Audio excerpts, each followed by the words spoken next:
Okay, so good morning, everyone, and thank you for joining us. There are a number of participants already.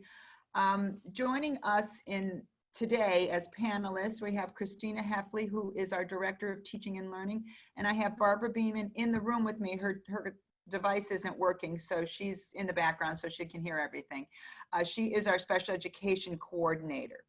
So today, we wanted to give you some updated information about the delivery of special education services for the students as we reopen the schools. Before I get started, if you have questions while I'm speaking or while Christina is speaking, please put them in the Q&A box, and then at the end, we will either answer some of those questions or we will Mr. Chin will call on you to ask some specific questions. So with that, I just wanted to get started. You know, many of you are aware that we are opening in the hybrid model, which means that the majority of our students will be coming to school in person 2 days, and then the other days will be distance learning. We have worked with a team of people in our special education subcommittee to really hash out how we're going to reopen. So on that subcommittee, I just wanted people to be aware that we had a large group that included special education teachers. It included related services personnel like the speech pathologists, the OTs was represented. We also had administrators from all the levels. We had Christina Heffley joining us from technology. We had nursing, and we also had paraprofessionals participate on that subcommittee because we really needed the information that came, you know, for the providers that really were in the classrooms with the teachers, with the children prior to the closure of school. So when students are not in school, what we're doing right now is we're looking at all students as general education students, and then the special education students have some different needs. So all students will come into school in their cohorts 2 days a week, and then the rest will be with distance learning. Now, those distance learning opportunities, we recognize that in the spring when we closed were not as robust as we would like them to be. So there's been a lot of work going on this summer, and at the end of this presentation, Mrs. Heffley is going to update you on what has been happening and what the distance learning piece will look like. Now, we've been receiving many questions from special education, parents of students with special education needs about the 4-day in-person days. And I want to clarify that. I know Mr. Isagna a while back said special education students would come 4 days a week, but it is a select group of students. So the decision we made at this very moment, for the very beginning of the school year is to invite children who are currently served in self-contained programs. These students have very, very high needs, have many related services and many hours of special education. Oh, Mrs. Beeman is able to join us. That's great. So what will happen is those students in the self-contained programs will be contacted either by the department chairperson or the student's case manager to discuss how the 4 days will work and coming to school and the transportation and all of the details that everybody needs to have. When the students return to the school, so for all the other students that are in 2 days a week, when they return to school, they will be assessed by their school teams to make some determinations as to whether or not additional supports and services need to be provided to them. Some may require just some extra tweaking of the distance learning. Other students may require some additional in-person instruction. So that will go on for the first, we're assuming it's going to take somewhere between 4 and 6 weeks to really assess all of the students against their IEP goals and objectives and what's happened with their learning during the spring. When students are in their 2-day cohort, they will be in school the 2 days, and then the rest they'll have the distance learning. With that, there's going to be virtual instruction, and currently all of these details are being worked out, and which is why we had asked Mrs. Heffley to join us.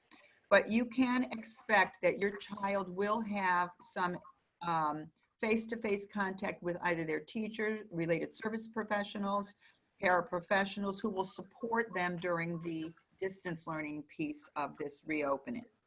We're going to continue to use the Google Classroom for grades 3 through 12. And then there's a committee currently looking at a different digital platform for the younger students, the K through 2. And again, Mrs. Heckley can talk to you a little bit more about that. When the students are in person in school for the 2 days, we expect or anticipate that most of the students will be able to receive their special education and related services during that time. However, it may not always be the case, you know, and again, it depends on the needs of the students. What we're trying to do is have service providers push into the classroom so that there will be less movement amongst the building, and so that we can try and mitigate any spread if a child does test positive, or if a staff member does. But again, that's going to be contingent upon the cohort, the number of special ed students in that cohort, and the related service providers' schedules. So they're going to be working out all of those details when they return. There are 6 professional development days prior to the start of school. So that will be the time when our service providers will be able to really make some scheduling. The other issue that has been raised is about the missed evaluations that occurred during the school closure, and what are we going to do about it? And so again, the teams are going to develop schedules and work collaboratively to make sure that those evaluations get completed within a reasonable amount of time after school begins. And we do have a lot to catch up with, and so we're really hoping that they can move as quickly as possible. But we have an alternate plan of bringing in some consultants to work with the school teams if they're not able to, or if there's too many evaluations. So once those evaluations are completed, PPT meetings will be convened to review the results, and then if plans need to be changed, we'll make some changes to those plans at that point. Another thing I wanted to let families know is we have been ordering specialized PPE for the special education staff. We've ordered clear masks, we've ordered face shields, gloves, and we're working on getting some gowns, although the gowns are not a requirement at this point, but just for the safety of our staff, we are going to be purchasing some of those as well. We've been working really closely with the facilities department in terms of making sure that we have enough plexiglass dividers, shields for the staff when they have to evaluate students, or if students are in small groups, to be able to have a plexiglass divider to keep them safe in the event that they have to be in closer proximity to one another. Let me think. For those parents who have opted for the temporary remote learning option, we will be providing those distance learning opportunities. We're still working on those details because we need to know how many students are out, and so we're working. I just want to assure parents that we will provide services, both the special ed services and related services, and they will also be receiving their classroom instruction that they normally would, but it's going to look different. So that I just wanted to make sure that you are aware that we will be providing it. It will be more robust, and we're working on those details. One other question that has been raised repeatedly is the question about the IEPs, and do they need to be revised, or should they be accommodated with the hybrid model or the temporary remote learning request? At this time, we haven't received any additional guidance from the state. We are still awaiting it. Tomorrow, on Thursday, Ms. Beeman and I are going to be sitting in on a Zoom meeting that is going to address many of the issues that have been raised. So we're hoping that we do get the guidance. And as soon as that guidance comes out, it will be pushed out to the community and to our schools so that we have a consistent plan moving forward. Ms. Beam, is there anything else that I might have missed at this point? I don't think so. I think perhaps hearing from Mrs. Heffley would be helpful. Certainly, it's understandable, the question about having live instruction all 4 days, and I think you've carefully explained the criteria. I think what's important to articulate are the changes that everyone is making in terms of the digital learning on the other side, on the other 2 days. So, Christina, perhaps you could jump in. Thank you. A couple of things. So as most of you know, last year when we went to distance learning in the spring, your child probably experienced lots of independent work. Probably a month into it, they got some recorded video from a teacher or one of our instructional specialists that were sent to kids. And then towards, I want to say, the last month of school, we started to do some live video with teachers, and it was optional for staff at the time as we were trying to get them up to speed. So we expect in this hybrid model, as well as if we have to go to an all distance learning model, that we really want to increase what the blended learning experience looks like. So you can expect that kids are going to have synchronous and asynchronous activities, right? They're going to have recorded and live video. So we should have no student that doesn't have some experience with live video. We're looking for them to have some live video interaction every day. It may or may not be with their classroom teacher. It might be with a service provider. It might be with a para. It might be their specials. We have, at elementary, they have 4 specials and the kids are only in school 2 days. So we might have to create a rotation where they would get some of their special areas on those days. So we do expect that those kids at home on their distance learning days are going to have contact with teachers.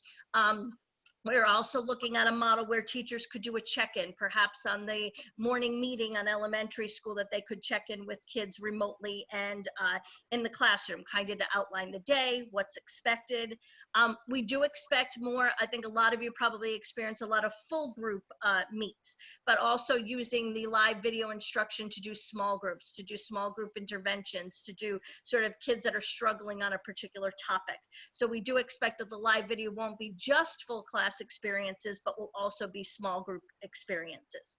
And then your students will also have some work that's teacher led, and then they'll also have some independent work.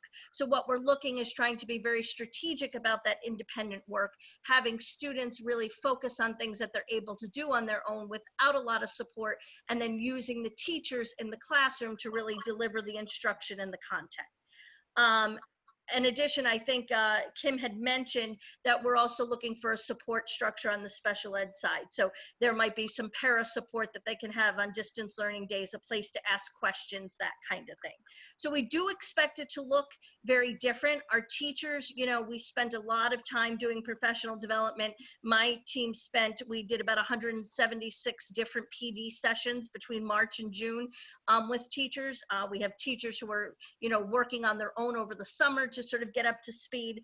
And I think the 6 professional development days in the beginning of the school year are really going to help us turnkey this in an effective way. A couple of other things, the pre-K to 2 platform. So as many of you know, we use Google Classroom grades 3 through 12, and we were using that actually before schools closed in those grade levels. We were not using a consistent platform for pre-K to 2. We had some teachers who were using Google Classroom with 2nd graders. I had I think 2 in the district who were using it in a 1st grade class.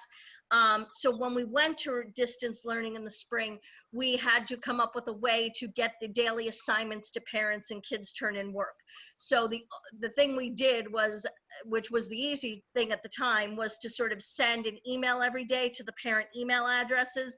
We know there were difficulties with it when students couldn't get email on the Chromebooks because they're locked down. How do they click on the links that are in the document? So we know we need a platform for pre-K to 2. So I'm working next week with a team of teachers, pre-K to grade 2, to evaluate 3 different products. We might decide in grade 2, depending on what the grade 2 teachers think, they might move those to Google Classroom, and we might choose a different platform for pre-K, K, and 1. So a couple of platforms we're looking at are Seesaw, Class Dojo, and then we're probably going to look at one other. But we will have a platform where the students will have their assignments and work, whether they're working on it in school or on their distance learning days. So there's sort of one centralized place for kids to get assignments, submit assignments, and that kind of thing. So more to come on that, you know, prior to school opening, but there will be a platform when we launch, when we open in the beginning of September. And then finally, I'll say the last thing, I think this came up in a couple of questions.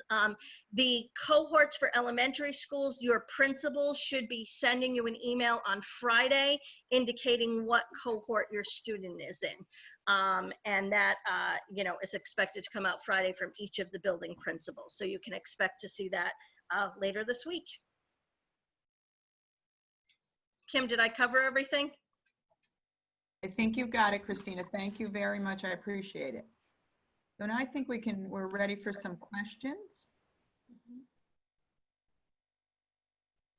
Do we want to, do we have any participants that want to ask questions? Should we start there?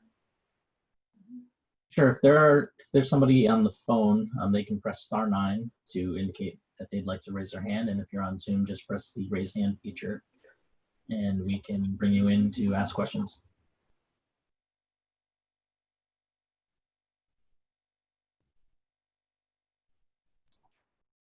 Okay, and looks like Catherine McDonald is the first speaker. Hi, I'm sorry. This is new to me doing Zoom on my phone. I'm having tech issues at my house. But what I want to ask is, for the days that my children will be learning from home, will there be mandatory synchronous teaching? Because I heard what you were saying about how it had been optional for teachers in the spring. And I'm worried that if it's optional in the fall, going back to school, you'll have some children who have teachers who jump on board and wholeheartedly approach synchronous learning for those days when they're home. And then you'll have other teachers who choose not to do it. And then you're not going to have equity in the instruction that children are receiving from teacher to teacher. And you're going to have parents who are upset because they're going to feel like, hey, I'm hearing that my children's friends in other classes are getting more instruction than my child is in the class that they're in. Christina, do you have an answer to that question? So I think it's a couple of things. We have sort of in our teaching and learning committee really discussed that there is a need for kids when they are home to have live instruction every day that they're home.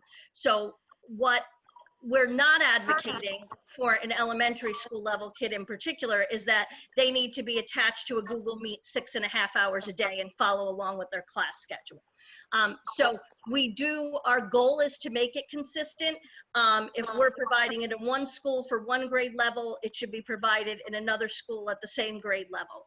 So we are saying that kids will have some live video instruction. Now, what that looks like, it could, like I said, it could be a special, it could be their science unit, because again, you know, somebody might be doing, one of the specialists might be doing a science unit with the second grade class so that it's home. So we do expect live instruction to happen on each of those days, but it's not going to be 6.5 hours a day. They're going to have a mix of independent work, a mix of, you know, all different types of instruction.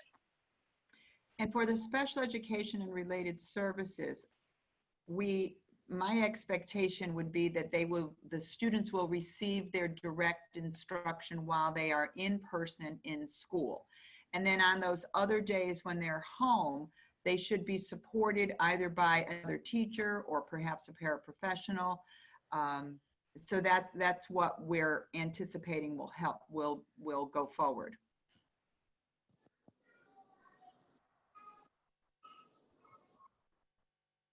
Okay, next person. Okay, Shirley Quapon is the next speaker. Hi, how are you? So when school starts with the hybrid model, will the IEP students still have access to a pair, or how's that going to work? So in answer to that question, yes. If the student has a para in their IEP, yes, that student will still be supported. What we're going to have to look at is the extent to which the student is supported, because if it's 2 days each school team is going to have to look individually at all those IEPs and the students' needs to make determinations as to how that support will be provided. Because the class sizes will be substantial, they'll be cut in half. Correct. So a student may not require as much. And one of the things that we are trying to do is keep kids in their classrooms without movement throughout the building.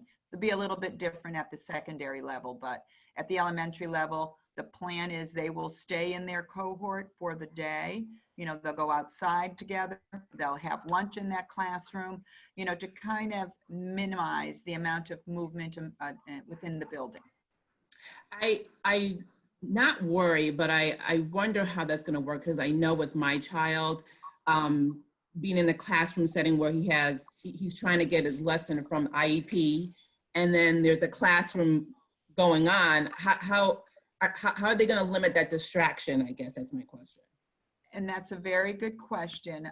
We have worked with the buildings to really look at the spaces to see if we can provide spaces, and all kids won't be able to receive their services within that classroom. Okay. Some of them may have to be pulled out because of the nature of their disability. So we're looking at everything, and once the kids get back in, depending on what the cohort looks like, the service provider may be able to push into the classroom. Okay. But perhaps they may not. Just so it will be based on a student by student basis. Okay. And I know one more question, I'm sorry. And I know with the evaluations, I know you said that you're taking a good look at it and evaluating the student. Just as an FYI, my son did have extended school year services in the summer, and he did have FaceTime with his special education teacher, which I thought was very successful, and he did enjoy it. So I was wondering, how is it going to look like when he's not in school the other 3 days? So in answer to that question, there may be some face-to-face time. It may be with a service provider. It may also be with a paraprofessional for the extra support. Okay. And so again, it is going to be contingent upon the school teams, and once they get back together to make the schedules and to really look at how they're going to provide the services, that's what, and they will communicate with the families, with parents. It's just specifically what that will look like for each one of the students. All right. Thank you. You're welcome. Okay, the next speaker is Robyn Spinner. Hi, can you hear me? Yes, we can. Hi, I have two questions. If we choose my child to do the remote plan, I know that you talked about that there'll be more face-to-face. Will he have his usual service providers from his school, or would it be somebody else?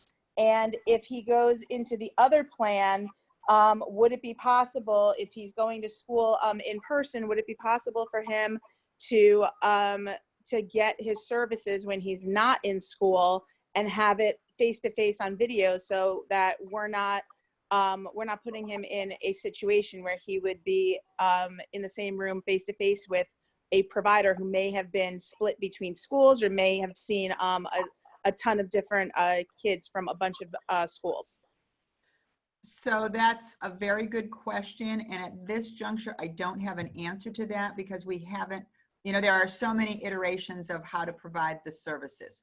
We thought it would make most sense to do in-person, face-to-face, but what we have done, just so that you understand, Robyn, is we have ordered these plexiglass dividers. They're kind of T-shaped, so that if a student is with a provider, there will be dividers, between all of the students. And if they have to be in say a speech classroom, that speech pathologist will have a kind of this cross-shaped divider, so kids have their own little spaces. As far as if you choose the remote plan, I can't guarantee that the providers that your child would normally have in the school building will be the same ones. Because we do have a number of families that have already opted for the remote distance learning plan. And so when the service providers are actually working with the students, they're not going to be able to provide that distance learning. So we're working on who's going to provide those services, depending on teachers and service providers that may not be able to be in the school buildings because of their health issues or other circumstances. Okay, one more question if I can. Go ahead.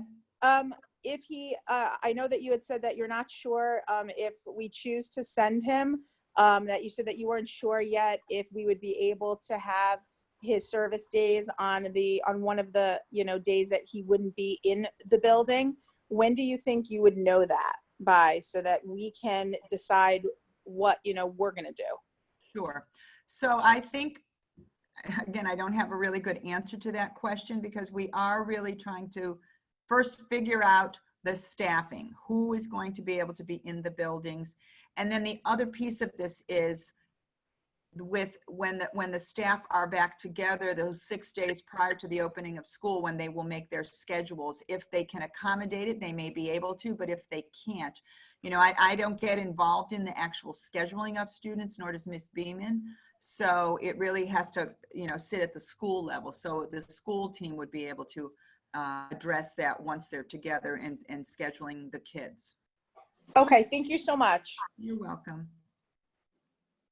Thank you. The next speaker, Ms. Sun. I have a question about the masks. I know there will be mask break, and my daughter could wear mask, but I'm not sure how long she will be able to wear it. And I guess in the early September, some days might be still hot. So I want to know how frequent you would offer that mask break, and if they are outside, are they still required to wear mask? And if my daughter cannot wear it long enough, will it be in her IEP so that someone could help her to wear the mask for long enough? Thank you. That's a very good question, and we have talked a lot about that for a number of reasons, because there are many children that may not be able to wear masks. So there will be mask breaks throughout the day. I don't know how frequently. I think it will be contingent upon the grade level and whether or not students are able to really maintain that mask wearing. But the mask breaks will be, you know, anywhere from a minute to a few minutes. When they're outside, if they can stay socially distanced, I think the masks would not necessarily have to be worn. But we really have to rely on the health department and the guidance that we're receiving as to how frequently and how, you know, if kids aren't wearing masks, we are providing additional masks and face shields for the staff, but we don't have that for students. As far as masks and writing goals and objectives in the IEP, I think what we will be doing across the board for especially the younger levels is to work it in as part of the early learning that's going to happen in the schools. We've already talked about how we're going to work with kids and staff and masks. Our OTs and our PTs and our behavior analysts and specialists are working on some social stories and how to keep your mask on and why it's important. So there will be a lot of education around that.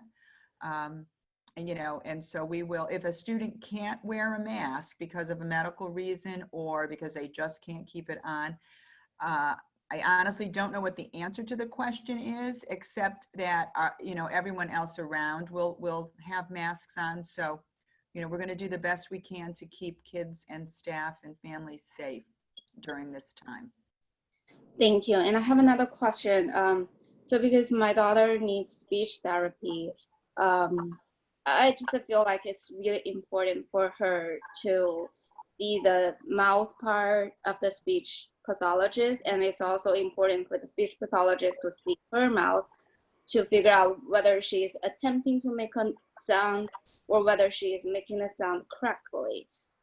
So I'm just wondering whether the speech pathologist would be able to have a see-through mask, because I know there are see-through masks which cover the nose and mouth, but will be transparent in the mouth part, so the kid could be able to see the mouth part. I just feel like it's so important for the speech therapy. And I just wonder, during the speech therapy, is the kid still required to wear the mask? Or maybe a hat with a face shield would be good enough? Or maybe in addition, you could add a partition which might be helpful as well. I am just wondering how that works. Thank you. So yeah, we have already ordered the clear face masks for our service providers, for the speech pathologists and any of the other service providers that may require them. And we have also ordered partitions, the plexiglass partitions, so that if a speech pathologist is working with a child and they need to see their mouth, that child can pull their mask down. The speech pathologist will still have their clear mask, so this child will be able to see their lips. So we have thought about all of that, and it is in the works right now. Thank you. You're welcome. Okay, the next speaker is CS. Hi. So just to clarify, from what I'm hearing you say, students will be receiving most of their services in the classroom rather than pull out, correct? I think there's going to be a combination of both. It will Okay. depend again on the cohort, the scheduling that occurs, but we have spaces that that will have plexiglass dividers in the speech offices and the psychology offices. So if kids need to be pulled out, they can. What we're trying to do is limit the movement as much as possible, but we do recognize that some kids need to have a quieter space and a smaller group to work. So we're Okay. trying to be as Because flexible as possible with all of the way we provide the services. okay, because I would be concerned about confidentiality, and kids can be brutal. So Oh, sure. and attention. So okay, thank you. You're welcome. Okay, the next speaker, Aimee Tiu. Hey everyone, good morning. Thank you for this opportunity. It's been very helpful to understand sort of the bigger picture. What I guess I'm trying to get a clear understanding from a planning standpoint, because parents are working and we need to coordinate schedules with our employers and talk about our all these things, right? And I really struggle with the IEP part where it's push in or pull out. We really need to understand, if we choose the remote route, how that would look like for us. In reality, in the spring, it really felt like the service that my son got was really like a patchwork. It was speech therapy. He was doing it online, self-directed. He was making check boxes if he made a sound or not, no feedback whatsoever. And I am not trained in this area. I'm an educator, but I'm not trained in this area. So it was pretty much left on his own to figure it out if he was making the right sounds or not.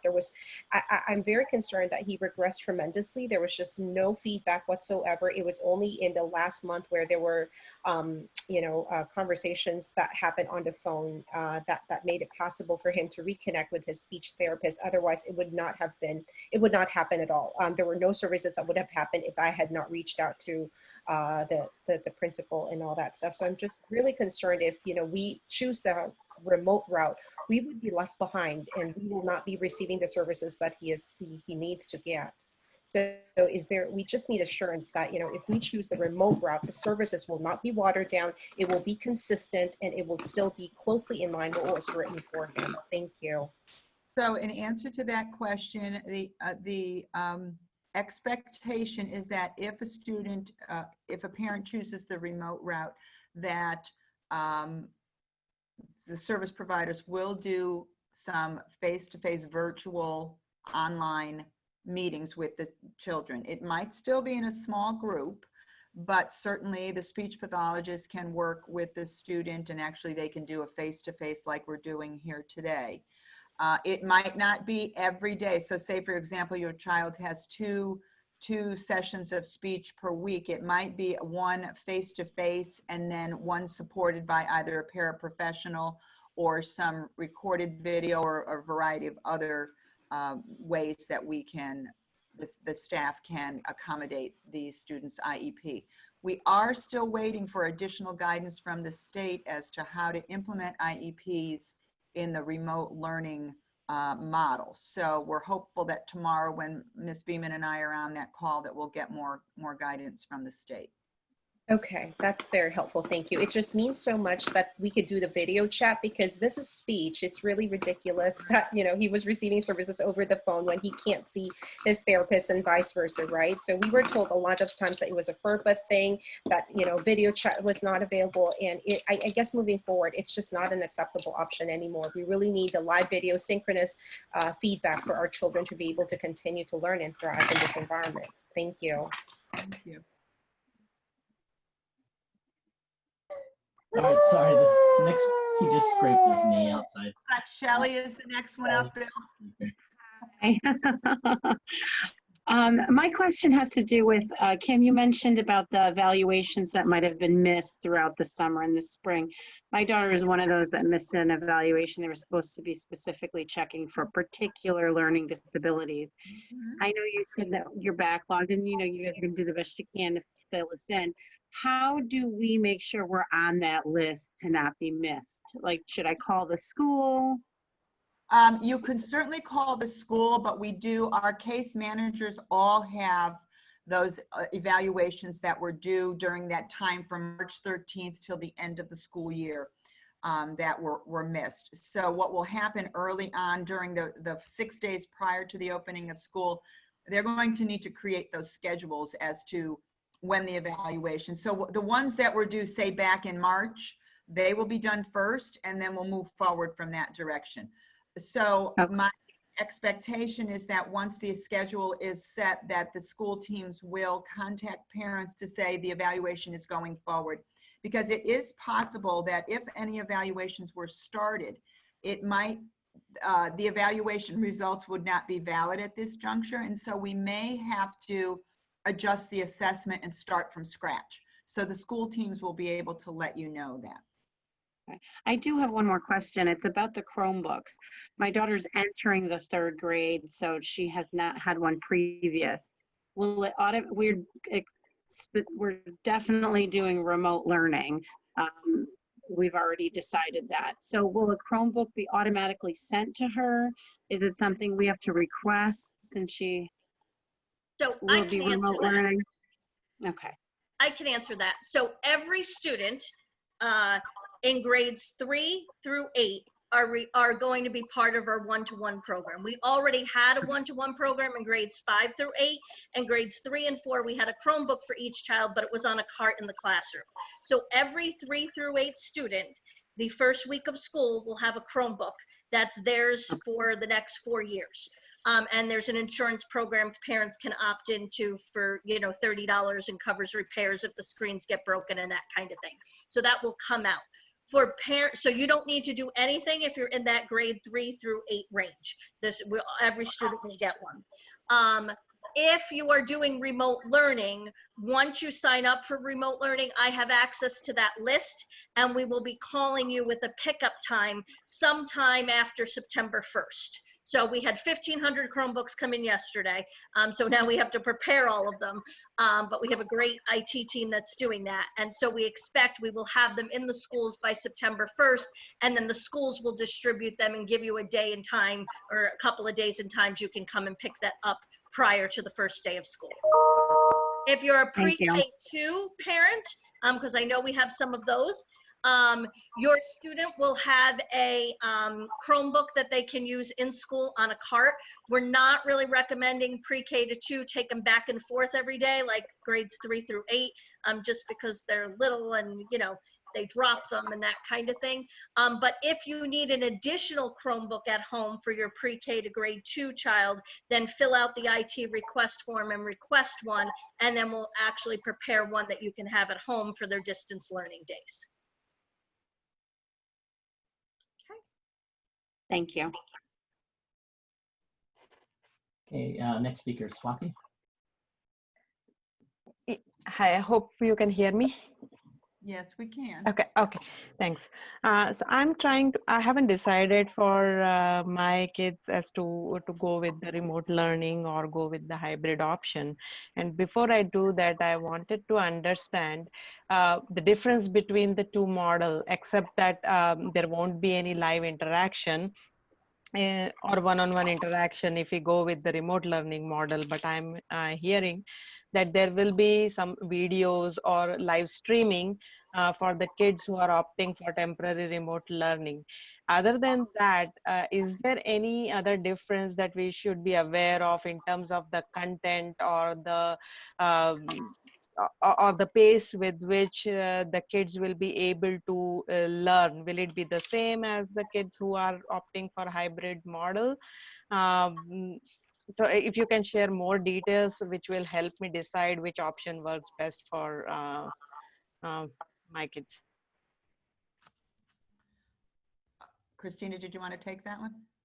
Yeah, I can give you kind of a general sense. And then what I do recommend, if you're really on the fence about remote learning and whether to do the hybrid or remote learning, I do suggest you call the Assistant Superintendent's office, Dr. Jonathan Budd. He'll kind of go through in detail on the differences, but I can kind of give you overall. So they're following the same curriculum. We have a Trumbull Public Schools curriculum, and whether you're remote learning or you're in-person learning, we're using the same curriculum. You may have a distance learning teacher assigned, which might be different than the classroom teacher, to sort of who can work with those kids. And I think Kim had mentioned before, we probably have some staff members that will not be able to return because of their own medical issues. So we're looking at their certification areas in hopes that we can pair them up with the distance learning group. So you will have a certified teacher in whatever subject area it is working with your child in that.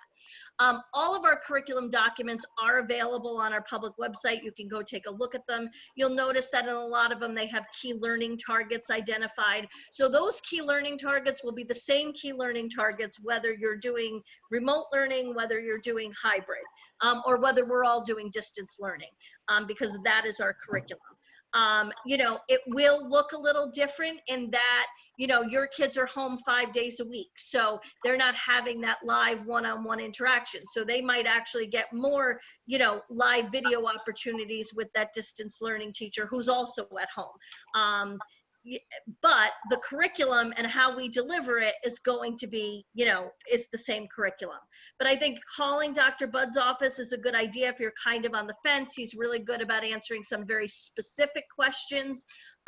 You know, there are some nuances and differences when you get into, you know, extracurricular activities and that kind of thing. If you choose remote learning, not all of the extracurricular activities will be available to your child and that sort of thing. So there are some differences, but I would suggest you contact him and get sort of further information and discuss your specific situation, and perhaps, you know, that information will help you be able to make a decision for your family. Thank you, that was helpful. And I have one last question as well, is relating to the same. So if we pick either options, would the same set of teachers continue? So for example, if we pick the hybrid option, there will be school days and there will be remote learning days. Would the teachers be same for school learning days and remote learning days, or would there be different teachers if it's remote learning on the 2 days in hybrid option?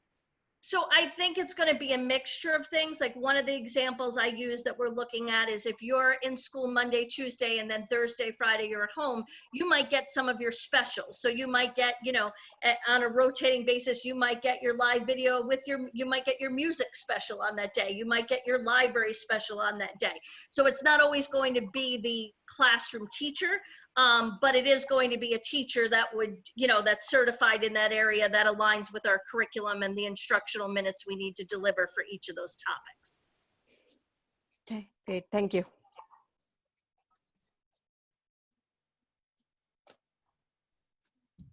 Okay, next speaker's coming in now. Looks like Megan.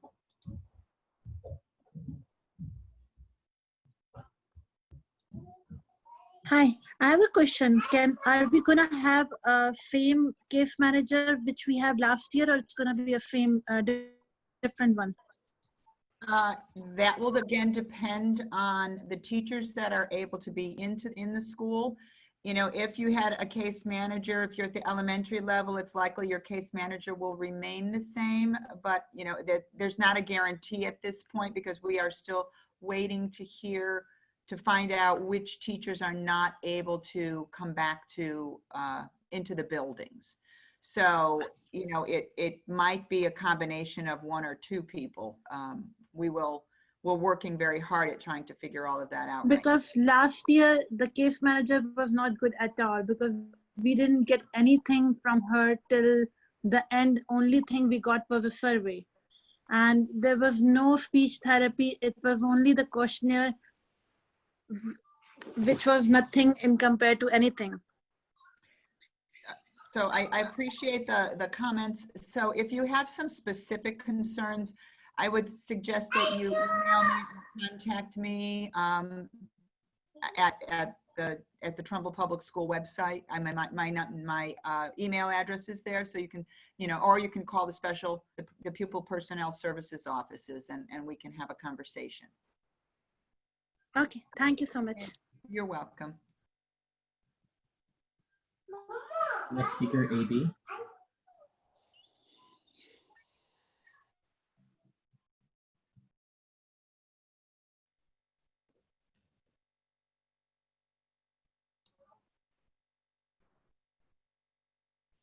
Hi, AB. We're not able to hear you if you're speaking.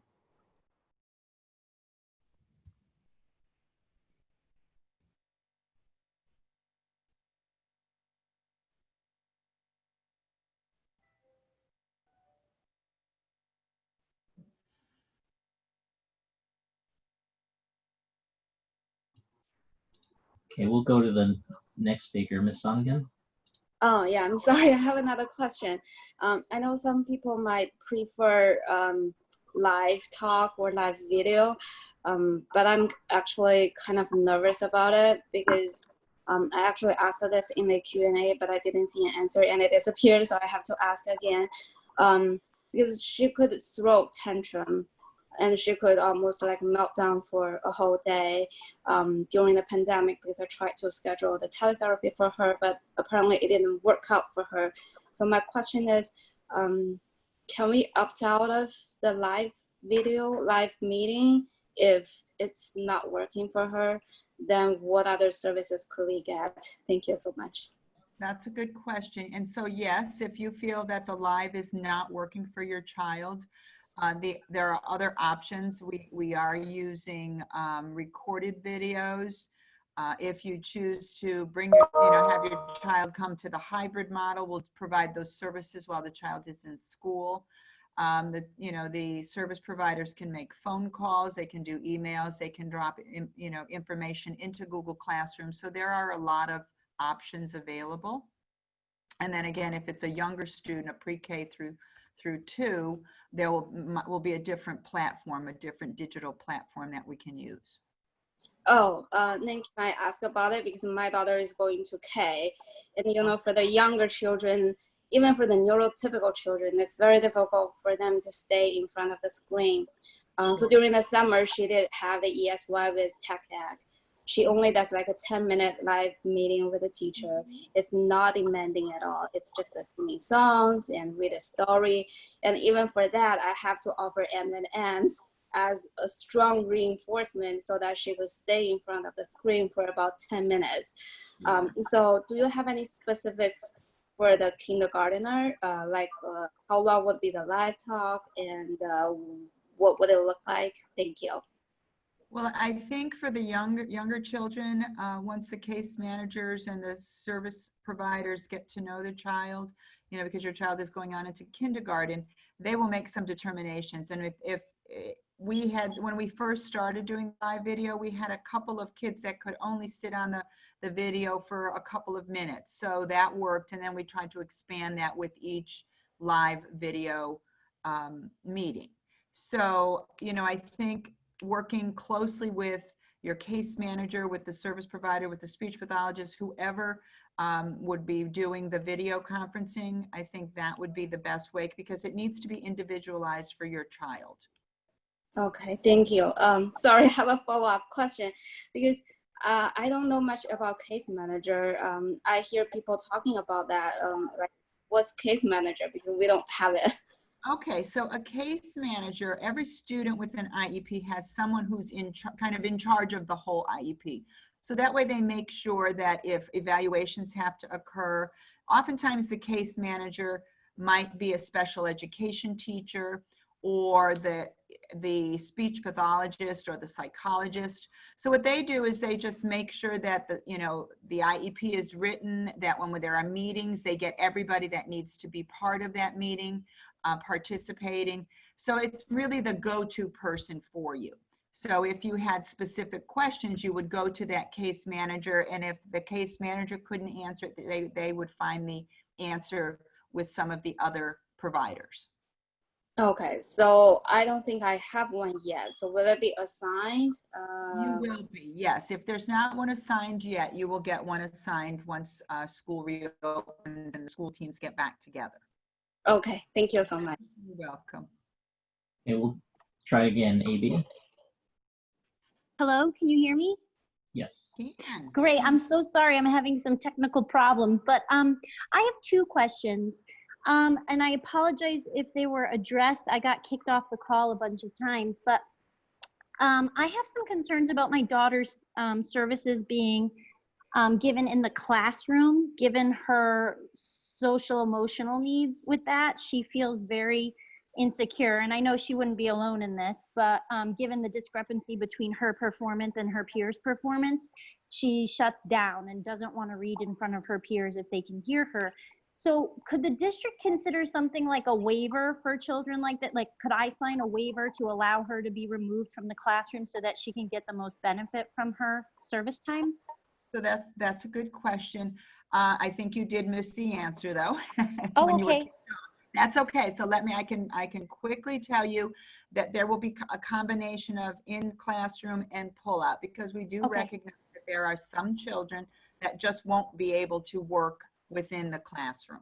So we have spaces that are being set up right now with plexiglass so that the service providers can meet with the child, in a quieter space, and then certainly, keep them, do the therapies that they need to do outside of the classroom.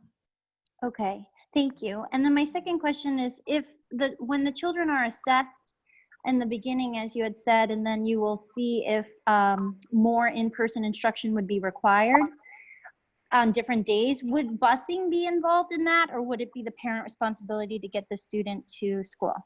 No, we would certainly provide transportation if a parent's not able to do that. Some parents have opted just to transport their children because they don't want them on the bus, but yes, there will be transportation.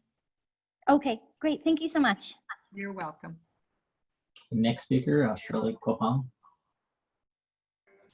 Hi again. So I have another question. So I know you spoke about evaluations for the first 6 weeks, right? In the IEP world, is there a definition of or a word for catch up? Like, let's say you evaluate my child and you're like, okay, spring wasn't their thing, and now they're a little behind. Is there a catch up, or is there a plan to get them where they're supposed to be? Because as a parent, I don't want my child to be behind and to lose his services. Sure. So yes, that's why we're having the staff assess the kids to kind of determine where they are, because they will need to provide, like I said, if they need to provide some additional supports and services to get them where they need to be, then that will happen. So that, and what they're going to do is look at the IEP goals and objectives and address the needs in the IEP goals and objectives, because the reason you have those goals and objectives is because the child's already behind. So we want to try and catch them back up to where they were and then move them ahead. Okay, because I did get an evaluation, and to be honest, I looked at evaluation and I almost looked at it as, okay, then why did we go all through the ESY if I'm not getting a response? I mean, he needed it, believe me, he did. But it's just that you like to see it on paper where they are, and it's like, oh, he didn't get evaluated. This was just. Yeah, I think with the ESY, the evaluations, we have to do face-to-face, in-person evaluations. Can't really do them like in this platform because they valid. So that's why we need to take some time when the kids are actually in front of us. So the evaluations consist of how they're making their sounds, or how they're writing, if it has to be OT, how they're writing, and there's a scale.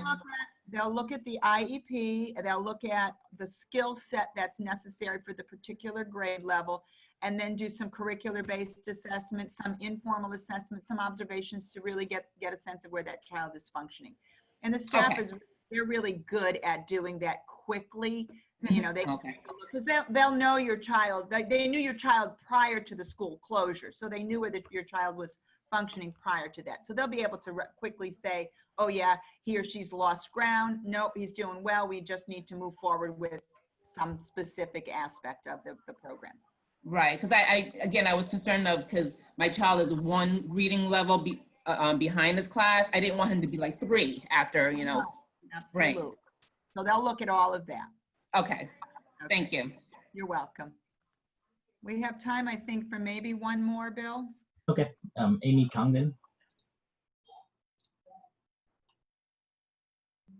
Hi, can you hear me? Yes, we can. Cool. I know you talked about the annual evaluations that weren't completed the prior school year. What about initial evaluations? If there were students that were in the process of their initial testing, will those be prioritized to get done, or will it just kind of be up to the school, or is there any sort of, I don't know, I'm just thinking those are urgent, you know, evaluation. So I didn't know if you would. So in answer to that there question, are many of those, or maybe there are a isn't number. There are a number. huge amount of those. There's a timeline. So when the evaluation was initially determined, there's a 45 school day timeline. And actually the state has switched it now to the federal one, which is 60 calendar days, which means that when school resumes, depending on where you are in the process, that evaluation will try to be completed within the requirement, the timeline requirement. So the school teams they'll know those kids that were either started or the PPT was had and the recommendation was made, but no evaluations began. So they will be in that mix too. And again, like I said, they have to prioritize the evaluations, but those do take priority because of the evaluation timeline that the districts are required to follow. Okay, thank you. You're welcome.